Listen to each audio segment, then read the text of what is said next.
Willie Revillame abay binabatikos ngayon ni Miss Christy Permin sa kanyang pagtakbo no sa bilang senador ngayong 2025. But before that, if you haven't subscribed yet to my YouTube channel, please don't forget to like, share, and subscribe at i-hit mo na rin ang notification bell for more updates.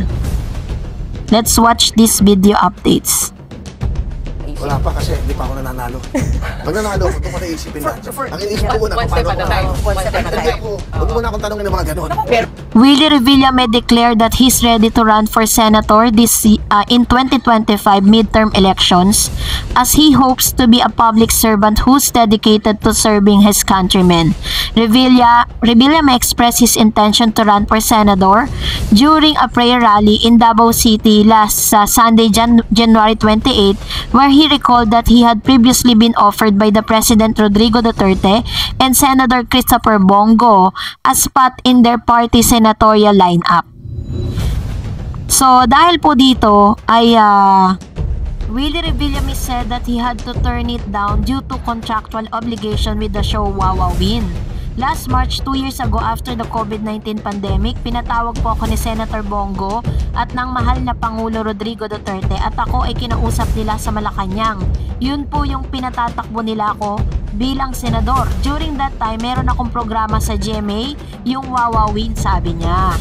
Ayon pa kay Mr. Willie Revillame, sinabi niyang mahal na Pangulo, meron pa po akong kontrata at hindi ko pa po kaya. Paganda na po ako, pag-iisipan ko, sabi niya. Kung ano ang nasa puso mo, sundin mo. Kung anong nasa isip mo, yan ang sundan mo. Hindi po nila ako pinilit, he further added.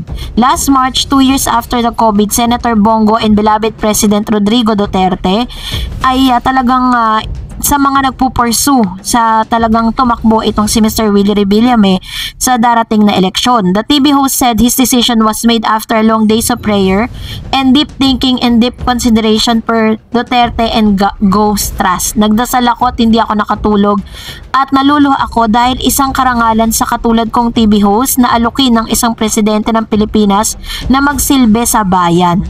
Ang sabi sa akin, mahal ka ng tao, pareho tayong mahal natin ang mga kababayan natin. Kailangan ka namin sa Senado, he continue. Noong sinabi niyo yon sa akin, sinabi kong kailangan hindi ko kayo mapapahiya. Kaya ako tumanggi sa inyo. Sabi mo sa akin, saludo ako sa iyo, Willie, dahil sinunod mo ang puso mo. So ganito nga yung naging sagutan sa interview nga ni Mr. Willie Revillame matapos siyang tanungin kung ano nga ba talaga ang naging isa sa mga parang naging dahilan para po talagang tumakbo siya bilang isang senador dito po sa ating Pilipinas. During his speech, Revillame said that being a public servant, it's about serving the country and not letting their ego take over their responsibility.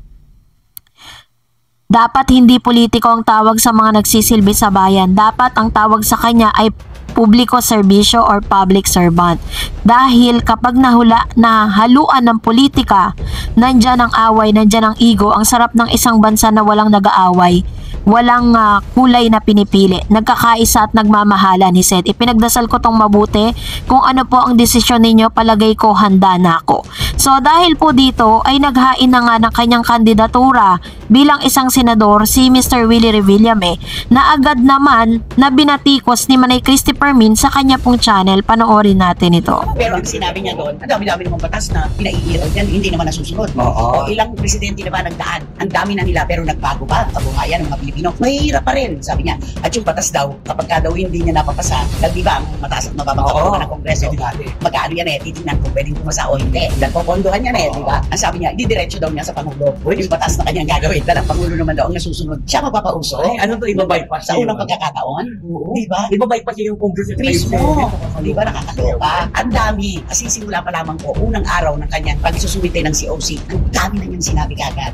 Siguro na yung nahimas-masa na siguro, yung napanood niya ito, naisip niya rin siguro, naku, dapat talaga naglatag na lang ako ng plataforma. Hindi ako nagsabi ng kung ano. Totoo yun.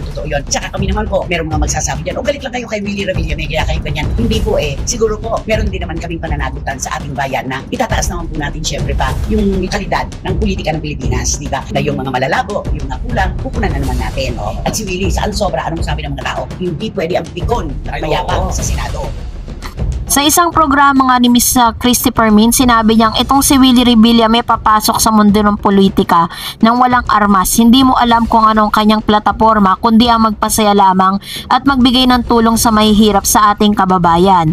Dahil meron po kasing isang interview itong si Mr. Willie Revilla kung saan tinanong po siya kung ano po yung kanyang plataforma sa pagtagpo niya bilang isang senador this coming election sa 2025. Yan ang komento ni Nanay Christy Permin sa programang Christy Per Minute last Thursday, October 10 sa 92.3 Radio True FM.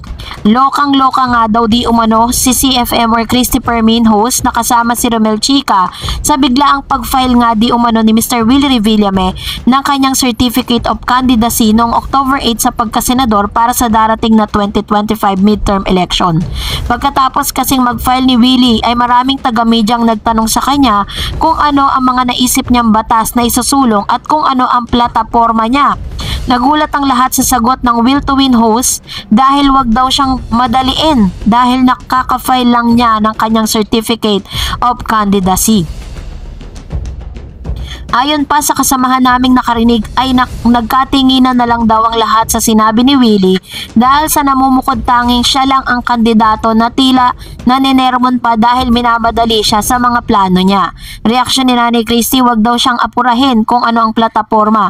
Abay sus Mariosep, wag kang apurahin, bakit ka pumasok? Laging dahilan ni Willie ay gusto niyang makatulong sa mahihirap lalo na sa mga matatanda or senior citizen. Sabi niya, alam niyo mga kapatid, sa totoo lang, most malay na litanya ni Willie Revillame ang pagtulong sa mga matatanda. Walang pambili ng gamot, walang pagkain sa hapag.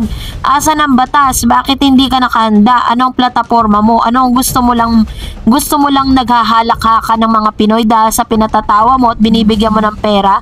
Kaya kumakain at may pambili ng gamot, sabi ni Christy Permin sa kanya pong channel. Dagdag pa, hindi pa man gumugulong ang kumpanya, marami na siyang kaaway. Kaya nasabi ito ni Manay Christy dahil masyadong matalas di umano ang dila ni Willie sa pagsasabi ng hindi ko kailangan ng pera, hindi ako magnanakaw, takot ako sa Diyos. Unang-una, sinong taong nabubuhay sa mundo ang bluntly ang makapagsasabi ng hindi ko kailangan ng pera habang nabubuhay tayo? Meron tayong pangangailangan at isa dyan ay ang ating pagkakakitaang pera. Pangalawa, hindi ako magnanakaw. Ngayon pa lang hindi pa rumaratsyada ang kampanya, ang dami na niyang kaaway. Parang sinasabi niya rito na hindi ako magnanakaw. Ano yun? Patalikod na sinasabi ang ibang politiko ay magnanakaw. Sabi pa na, takot ako sa Diyos. Ito ang interpretasyon ng ating mga kababayan. Bakit mga magnanakaw lang ba ang takot sa Diyos? Dapat pati na rin yung matatalim magsalita at uhaw sa kapangyarihan. Di ba kung anong ginagawa natin sa kapwa ay para na rin nating ginagawa sa Diyos. May nabanggit pa nga si Romel Chica, sabi raw ni Willie kapag gumawa siya ng batas ay hindi na niya ito idadaan pa ng Kongreso at Senado kundi diretso na kay Pangulong Bongbong Marcos dahil siya naman daw ang may last say. Napakarami raw kasing batas na aprobadong hindi naman daw lahat nagagamit. Habang nakikinig kami sa kwentong ito ni Romel Chica ay napapaisip nga di umano na pagod at puyat kaya si Willie dahil wala siya sa sarili ang mga sagot niya. Sabi nga nila, i-wait na lang daw di umano natin kung ano ang plataforma niya. Baka naman may mas maganda pa siyang suhestyon. Well, kung nagustuhan mo ang video na ito, huwag mo kalimutang mag-like, mag-share at mag-subscribe at i-follow mo na rin ang aking Facebook page, Dareds TV. And also, I have my TikTok account which is Dareds TV. Pwede nyo rin po akong i-follow doon. Thank you for watching guys. God bless everyone.